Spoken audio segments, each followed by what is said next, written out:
இருந்துச்சு. இதெல்லாம் இப்ப என்னென்ன நடக்குதோ அதுதான் சொல்றாங்க. சோ ஒரு மாதிரி நல்லா இருந்துச்சு இந்த படம்.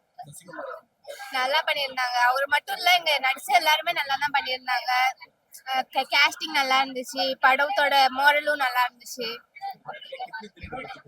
ஆமா. படம் ஃபுல்லாவே வந்து இந்த மாதிரி அரசியல் நடக்கிறது என்னென்ன பண்றாங்க அந்த மாதிரி தான் பேசியிருக்காங்க. படம் நல்லா இருந்துச்சு. அப்புறம் நல்லா இருந்துச்சு. எல்லாருமே நல்லா பண்ணியிருந்தாங்க. அப்புறம் இந்த மாதிரி சில பேர் இன்னும் இருக்காங்க இந்த மாதிரி ஹெல்ப் பண்றதுக்கு, அதையும் நல்லா பொர்ட்ரே பண்ணியிருந்தாங்க. நல்லா இருந்துச்சு. நல்லா இருந்துச்சு படம். உண்மையிலே ரொம்ப நல்லா இருந்துச்சு. அண்ட் எல்லாரோட ஆக்டிங்குமே நல்லா இருந்துச்சு. வந்து பாத்தீங்கன்னா உங்களுக்கே அந்த லைஃப் பாக்குற மாதிரி தான் இருக்கும். அவ்வளவு தூரம் நல்லா இருந்துச்சு. படத்துல மனிதம் சொல்றாங்க. மனிதம் தான் எல்லாம் அப்படின்றத ஒரு ஒரு பாயிண்ட்ல சொல்லிட்டாங்க. ஆனா அது ஒரு பாயிண்ட்ன்றது அவ்வளவு நேரம் இருந்தது. அது ரொம்ப நல்லா இருந்தது. அவங்க வாழ்க்கையை நம்மளே வாழ்ந்த மாதிரி இருந்தது. அந்த ரொம்ப நல்லா இருந்தது. அவ்வளவுதான்.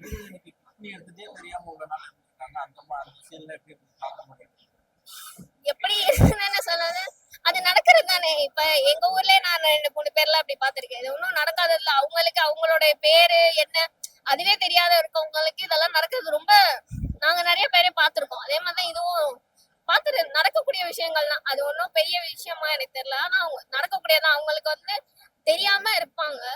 அதை வந்து நல்லா காட்டியிருந்தாங்க. அவங்களுக்கு அந்த அறியாமையும் அதை தாண்டிய ஒரு மனிதமும் நல்லா இருந்தது. அரசியல்னு சொல்ல முடியாது. ஆனா பொலிட்டிக்ஸோட லைன் இருந்தது. அது ரொம்ப பெரிய லெவல்ல இல்லைன்னா ஒரு லைன் இருந்தது. இந்த படத்துக்கு சசிகுமார் ஹீரோயின் சூட்டபிளா ரொம்ப நல்லா இருந்துச்சு.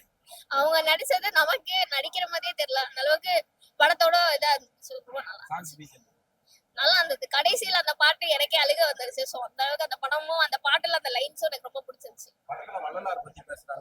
ஆமா, அது நீயாவது பாருங்க. இதுக்கு மேல அதை ஃபீல் பண்ணா நல்லா இருக்காது. அவங்க வந்து பார்த்தா அத பாப்பாங்க. அவங்க பாப்பாங்க. நல்ல படம் வந்து பாப்பாங்கன்னு நம்பிக்கை. நல்லா இருக்கு. சூப்பரா இருக்கு. நல்லா இருக்கு. அரசியல் நிறைய இருக்கு சார்.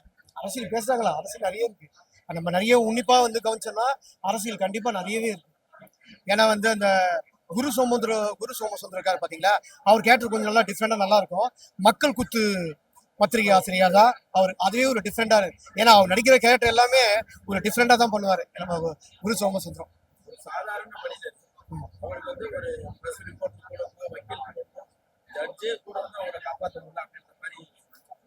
ஆமா, ஜட்ஜே இவ்வளவு இத்தனை இது கூட இருந்தும் போதும் சென்ட்ரல் கவர்மெண்ட் மினிஸ்டர் இல்லை சார். அதனால கொஞ்சம் பவர் அதிகம். அதனால யாரா இருந்தாலும் இது பண்ண முடியும். ஒரு அதுவும் வந்து சராசரி மனுஷன் கிராமத்துல இருந்து ஒரு கோயில்பட்டி கிராமத்துல இருந்து வந்தவர். ஸோ அது மாதிரி இருக்கும்போது நடந்தது தான். இல்ல கேட்டாரு அந்த கேரக்டருக்கு அவங்க என்ன இதுவோ அது நல்லா அழகான நல்லா நடிச்சிருக்காங்க. இன்னும் ஒன்று சசிகுமார் கொஞ்சம் பாணியை மாத்தணும் சார். எப்ப பாரு இதே மாதிரி நடிச்சிருந்தாருன்னா அவர் மேல ஒரு சீல் வந்துடும். இந்த மாதிரி கிராமத்து கதையை தவிர வேற எதுவுமே நடிக்க முடியாது ஒரு சீல் வந்துடும். அவர் நினைச்ச ஆக்ஷன் ஹீரோ பண்ணலாம். ஏன்னா அவரே ஒரு டைரக்டர், அவரே ஒரு தயாரிப்பாளர் வேற. ஆனா இன்னும் ஒரு சின்ன ஒரு வருத்தம் என்னன்னா அவர் நடிச்ச படமே ஒன்று வெளியில வரல. அவர் நடிச்சுதான் வேற ஒரு தயாரிப்பாளருக்கு கஷ்டப்பட்டு ஹெல்ப் பண்ணிருக்கலாம். அந்த இதெல்லாம் பண்ணா நல்லா இருந்திருக்கும். ஆமா சார், வளரா பத்தி நல்லா பேசியிருக்கேன். நல்லா இருக்குது. வளரா பத்தி தான் மெயினா தான் சொல்லணும். கிளைமேக்ஸோட அந்த வசனம் நல்லா இருக்கு. பள்ளத்துல இருந்து உயிர் யாராவது ஊந்துருச்சுன்னா அந்த உயிர் யாரா இருந்தாலும் ஒரு உயிர் தான். அந்த உயிரை வந்து மேல தூக்கணும். ஏன்னா வந்து மனுஷனுக்கு சாவு இருக்கும். ஆனா மனுஷத்தன்மைக்கு என்னைக்குமே சாவு இல்லை. அந்த சொல்ற வசனம் நம்மளுக்கு ஸ்ட்ராங்கா இருக்கு. நல்லா இருக்கு. நல்லாதான் இருக்குது. அது கிராமத்துல நடக்குதுல்ல. சில இதுல மூட நம்பிக்கை இன்னும் இருக்கு அவங்க மேல. இந்த இது வந்ததுன்னா ஏன்னா அந்த பலி கொடுக்கறதுல வந்து இன்னும் நந்து தானே சாக்குது. சேவலை பலி கொடுக்குறாங்க, ஆட்டு பலி கொடுக்குறாங்க. ஆனா இதெல்லாம் உண்மையை சொன்னா சார் கடவுள் நம்பணும். ஆனா மூட நம்பிக்கை நம்ப கூடாது. இதெல்லாம் ஆட்டை பலி கொடுங்க கடவுளை கேட்டுச்சு. கடவுளும் ஒரு உயிரை பதைச்சுன்னு சொல்றாங்க. அம்மன் வந்து கேட்டுச்சா? இல்ல முனீஸ்வரன் வந்து கேட்டுச்சா எனக்கு நீ சுருட்டை படைக்கணும், பிராந்தியை படைக்கணும் அப்படின்னு வந்து கடவுளை கேட்கல. இதெல்லாம் வந்து நமக்கும் மேல இருக்கிற முன்னோர்கள் வந்து பண்ண கடவுள் இதை அதை நம்ம வந்து பைத்தியத்தனமா கடைபிடிச்சிட்டு இருக்கோம். இதெல்லாம் என்ன இதுன்னு வச்சுக்காதீங்க. நான் வந்து நாத்திகெல்லாம் இல்லை. நான் பொட்டுலாம் வச்சுதான் இருக்கேன். கடவுள் நம்பிக்கை இருக்குது. மூட நம்பிக்கையில கெட்டு போகாதீங்க, அறியாதீங்க. இந்த படத்தை வந்து ஒரு தடவை பார்க்கலாம். நம்பிக்கை மயிலாடி இன்னைக்கு சமூகத்துக்கு தேவையான ஒரு கருத்து தேவையுள்ள ஒரு படம்னு சொல்லலாம். ராஜ்முருகன் வந்து ஜப்பான்ல விழுந்தவர் இதுல எந்திரிச்சிட்டாரு. குக்கு மாதிரி ஜோக்கர் மாதிரி ரொம்பவே தரமான ஒரு படம். சசிகுமார் வந்து அயோத்தியில கிளைமேக்ஸ்ல பண்ண ஒரு மேஜிக் இதுல பண்ணியிருக்காரு. அது ரொம்ப எமோஷனா இருந்துச்சு பார்க்கும்போது. சாண்டரன் மியூசிக்கும் நல்லா இருந்துச்சு, பெர்ஃபார்மன்ஸ் சூப்பரா இருந்துச்சு. சைத்ரா, ஜெயபிரகாஷ், கோபி நாயனார் கேமியோல வராரு, அவரும் நல்லா பண்ணியிருந்தாரு. ஆஷா சரத் எல்லாருமே சூப்பரா, குரு சோமசுந்தரம்லாம் சூப்பரா பண்ணியிருந்தாரு. சசிகுமார் சார் அந்த நீங்க சொன்ன மாதிரி அந்த படம் இப்ப இந்த படத்துல எல்லாமே ஒரே அந்த பேட்டர்ன்ல இருக்கிற மாதிரி இதுல எதனா டிஃபரன்ஸ்?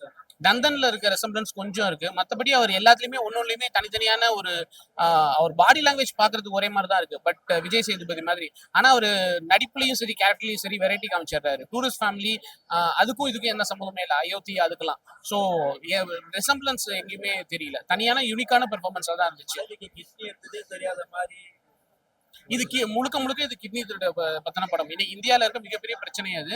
அதுவும் தமிழ்நாட்டில தான் அதிகமா நடக்குது. திருச்சி தான் வந்து இந்தியாவுக்கே கிட்னி திருட்டோட கேபிட்டலா இருக்கு அப்படிங்கிறது நம்ம ரொம்ப ரொம்ப வருத்தப்பட வேண்டிய விஷயம். அதை பத்தி ஃபுல்லா ரிசர்ச் பண்ணி ரொம்ப டீடைலா எடுத்திருக்காரு டேரக்டர். அதுக்கே அப்ரிஷியேட் பண்ணணும். ரிப்போர்ட்டர், வக்கீல், நீதிபதியை நினைச்சாலும் அவங்க காப்பாற்ற முடியல அப்படின்ற மாதிரி இல்ல கடைசியில கிளைமேக்ஸ் வந்து சுபமா முடியுது. பட் இப்ப இருக்கிற சோசியல் அந்த ஸ்ட்ரக்சர் சிஸ்டம் எப்படி இருக்கு அப்படிங்கறத அப்படியே பட்டவர்த்தனமா காமிச்சிருக்காரு. சிஸ்டம் அப்படிதான் இருக்கு. ஒரு சாமானியனுக்கு நியாயம் கிடைக்கிறதுங்கிறதுக்கு அவன் எவ்வளவு கஷ்டப்படணும் அப்படிங்கறத உண்மைக்கு நெருக்கமா காமிச்சிருக்காரு. இந்த படத்துக்கு சசிகுமார் ஹீரோயின் அடாப்ட் இருந்தாங்க, பர்ஃபெக்டா இருந்தாங்க. அந்த ரோலுக்கு ரெண்டு பேருமே பர்ஃபெக்டா இருந்தாங்க. சாங்ஸ் பிஜிஎம் சூப்பரா இருந்துச்சு. சாண்ட்ரால்டனோட சாங்ஸ் எல்லாமே ரொம்ப நல்லா இருந்துச்சு. அந்த படத்துல வந்து ஹீரோவும் பீடி பிடிக்கிறாங்க, ஹீரோயினும் அந்த போர்ஷன்ஸ்ல எப்படி இல்ல அவங்க எதனால பீடி குடிக்கிறாங்கிறதுக்கு ஒரு காரணம் இருக்கு. அது படத்தை பார்க்கும்போது தெரிஞ்சா சுவாரஸ்யமா இருக்கும். அவங்க பீடி குடிக்க வைக்கணுங்கிறதுக்காக வச்ச மாதிரி இல்ல. பட் படத்துல அவங்க எதுக்காக எந்த இடத்துல அவங்க குடிக்கிறாங்க, எதுக்காக குடிக்கிறாங்க அப்படிங்கிறத பார்க்கும்போது கன்வின்சிங்கா இருக்கு. படத்துல வள்ளலார் பத்தி வள்ளலாரோட கருத்தை பேஸ் பண்ணி தான் படம். அவர் வாடி பயிரை கண்ட போதெல்லாம் வாடினேன், அதை வச்சுதான் கிளைமேக்ஸே வருது. கிட்டத்தட்ட அயோத்தியோட கிளைமேக்ஸும் அப்படிதான் இருக்கும், இதோட கிளைமேக்ஸும் அப்படிதான் இருக்கு. அந்த வள்ளலாரோட கான்செப்டை வச்சுதான். ஸோ அந்த வள்ளலாரோட கான்செப்ட்ல தான் படமே போகுது.